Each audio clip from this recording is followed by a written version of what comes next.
Hello friends, welcome to my channel Aayu learning.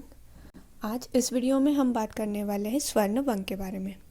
तो स्वर्ण वंग ये शब्द हम जब पढ़ते हैं तो हमें ऐसा लगता है कि ये कोई ऐसा कल्प होगा जिसमें स्वर्ण और वंग ये दोनों कंटेंट होंगे, पर ऐसा कुछ नहीं है। मैंने यहाँ पे ब्रैकेट में नकली वंग ऐसा लिख कर रखा है, वो इसलिए क्योंकि ये हमें ये जो नाम है वो नकली है।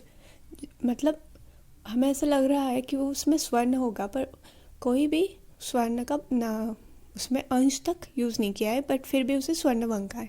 तो ये एक रस औषधि है, रसकल्प है। तो फिर अगर उसमें स्वर्ण यूज़ नहीं किया है तो स्वर्ण वंग क्यों कहा है? तो उसका जो वर्ण होता है, उस औषधि का वर्ण वो स्वर्ण के समान होता है, इसलिए उसे स्वर्ण वंग कहा गया है। So the reason for its name, that is the Swarnavang, is due to its resemblance with the gold, that is the varna of the Swarna. Then here the other point is तलस्त। तो इसे तलस्त हम देख रहे हैं कि स्वर्णवंग ये एक कुपी कल्प है, कुपी पक्वा रसायन कल्प।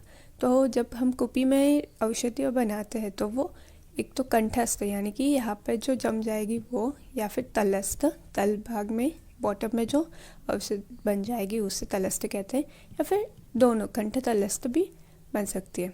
तो ये जो स्वर्ण वंग है वो तलस्थ है। वो वहाँ पे लिखा हुआ है कि कुपी का तल संस्थितम, मतलब कुपी के तल में जो स्थित होती है वो औषधि वो स्वर्ण वंग है। तो तलस्थ इसे इसलिए कहा है क्योंकि बॉटम में वो सारी औषधि है वो जम जाती है। फिर उसके इंग्रेडिएंट्स यानी घटक द्रव्य। तो पारद के जो घटक द्रव्य उसमें पारद और स्वर्णवंग के जो घटक द्रव्य है उसमें पारद, गंधक, वंगस, सैंधव और नवसागर ये यूज़ किए जाते हैं।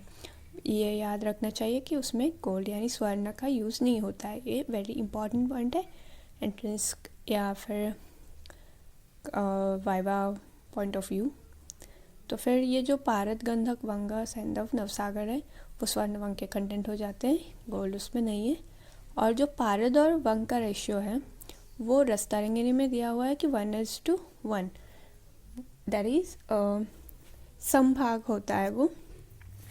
कर्षत्रयम वंग तत्सम सूतम, मतलब 3 कर्ष अगर वंग है तो उसके सम सूत यानी पारद वो यूज़ किया जाता है, इसलिए वो रेशियो 1:1 है। इसमें और एक रेफरेंस मिलता है कि 2:1, दैट इज़ फॉर वंग एंड पारद। ये पारद और वंग का 1:1 कैसे भी लिखो, तो वंग और पारद का जो रेशियो है वो 2:1। तो यहाँ पे वंग सूर्यम इतम एंड रसम इतम सूतश्च। सूर्यम इतम मतलब 12 भाग और रसम इतम सूतश्च मतलब 6। तो अगर ये 12 भाग 12 पार्ट्स है, ये 6 पार्ट है, तो उसका रेशियो 2:1 हो जाता है। दोनों में से कौन सा भी याद रख लीजिए। मोस्टली ये एंट्रेंस के दृष्टि से ये बहुत इम्पॉर्टेंट है। फिर उसका भावना द्रव्य जो है वो नींबू स्वरस है और औषधि मात्रा 1:2 रत्ती। तो इसमें इम्पॉर्टेंट पॉइंट्स जो है ये स्वर्णवंग एक रस औषधि है वो, और उसमें कोई स्वर्ण हमने यूज़ नहीं किया है, वो तलस्थ है। देन उसका रेशियो 1:1। यहाँ वंग इज टू पारद लिखना चाहिए 1:1 और 2:1। भावना द्रव्य नींबू स्वरस एंड औषधि मात्रा 1:2 रत्ती। Thanks for watching.